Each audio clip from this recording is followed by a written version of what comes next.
get back to what we have been continued. Even as I watched it happen, I was unable to believe the unbelievable. Because my storage was full, I have to start over. Okay, you guys, so this is the last and final chapter of this book called What Was Pearl Harbor? And it's also known as the grand finale, aka Chapter 10, Joining the War. Yamamoto expected his attack to break the enemy's will to fight. He was strong. Just the opposite happened. Doubts about entering World War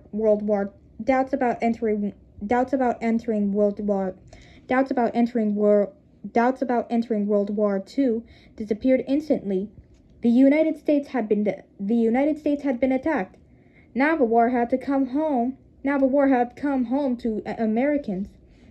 On December 8th, in the Capitol building, President Roosevelt addressed Congress. Yesterday, December 7th, 1941, a date which will live in infamy, he began. The United States was suddenly and deliberately attacked by naval and air forces of the Empire of Japan. The United States was at peace with that nation. Naively. Millions of Americans heard the news on the radio. The president's word spoke to the heart of America's anger. Americans thought it was dishonorable for Japan to attack without first declaring war, and it was unthinkable that Japan would make war while talking peace. The president asked Congress to declare war against Japan. They answered with a resounding yes. The United States would also join forces with the Allies to fight the Nazis. We can do it!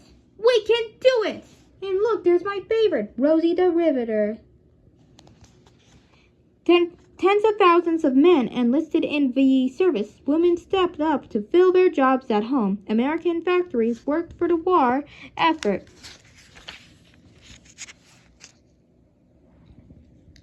Japanese American camps in the United States. Feelings of anger and suspicion against the Japanese ran high after Pearl Harbor. 2 months after the attack, President Roosevelt made a terrible decision.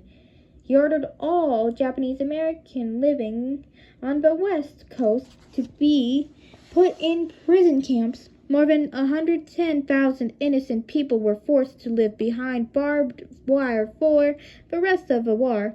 2/3 of them had been born in the United States.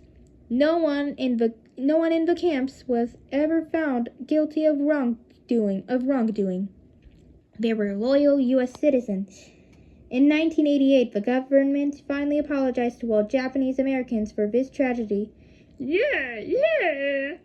Money was sent to those who were kept in camps, and a fund was set up to teach the lessons of this shameful affair. By the end of World War II, factory workers had made almost 3,000 new planes and more than 2,500 ships. By the end of World War II, factory workers had almost made 300,000 new planes and even more than 2,500 ships. The Pacific Fleet was restored. 6 of the 8 battleships at Pearl Harbor were repaired and put back into service.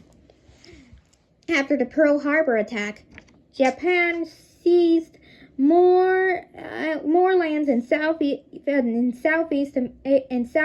Asia and the Pacific.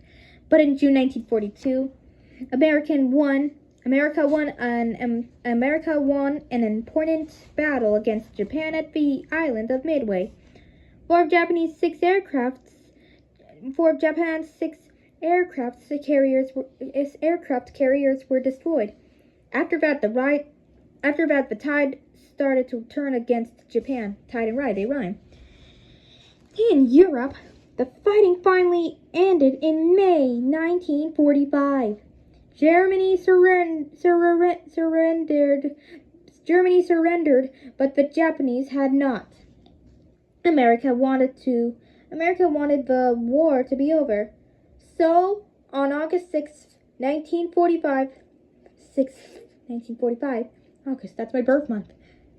The new U.S. President, Harry Truman, gave the order to drop an atomic bomb on the Japanese city of Hiroshima. And there's the positive, as my English teacher says. 3 days later, another was dropped on Nagasaki.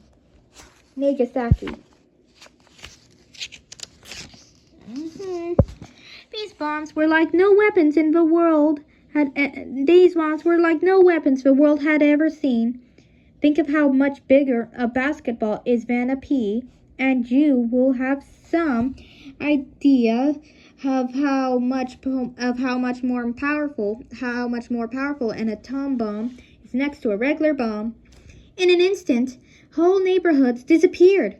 Only one building was left standing in Hiroshima. In an instant, a quarter of a million Japanese citizens were killed. Men, women, and children. They were not soldiers. They were just ordinary people. Well, they were not soldiers, but they were just ordinary people. Excuse me. President Harry S. Truman. That's what I saw. 6 days after the bombing of Nagasaki, the Japanese surrendered.